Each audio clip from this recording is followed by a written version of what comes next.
by the end of the week, putting on the heating, cooking or simply turning on the lights will for millions get more expensive. From then, the energy price cap will increase by more than 50%. Gas, like other energy prices, has soared.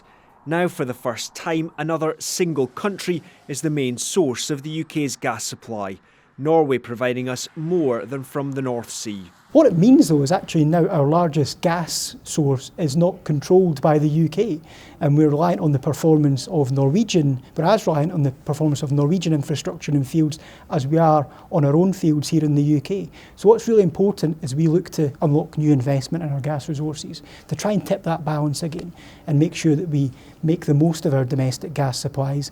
In its latest report, the industry body warns production could fall by up to 15% a year if more investment isn't made in the North Sea. And that around 80% of gas supplies and more than 70% of oil could come from other countries by the end of the decade. They want more oil and gas production, even though we know that is inconsistent with our climate limits. They are attempting to take advantage of the current situation around gas prices and the situation in Ukraine to justify more oil and gas production, when actually what the situation shows us now is that our energy system is broken. The solution is the fastest possible move away from fossil fuel reliance into renewables and reducing demand. With Russia's invasion of Ukraine, the oil price increased at one point to $139 a barrel, and forecourt costs quickly followed.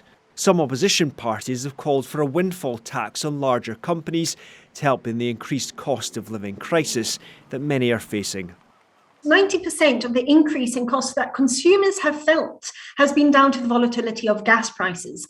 Gas is the problem in our energy sector, in our energy market. It is what is driving up costs. It is what is meaning people at the moment are having to face the choice between heating their homes and eating. So we need to see a very, very clear and strategic shift away from oil and gas into renewables, into other forms of energy that will give us longer term energy security, as well as keeping costs down. And a windfall tax can help us do that. It would be a tax on jobs, it would destroy investment, and it would add to the uncertainty. In oil markets. It would be completely the wrong message to send investors and also people who are invested in markets. Every one of us, anyone with a pension will be adversely affected by such a tax.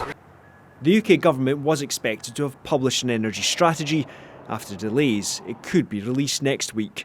Stephen Brown, STV News.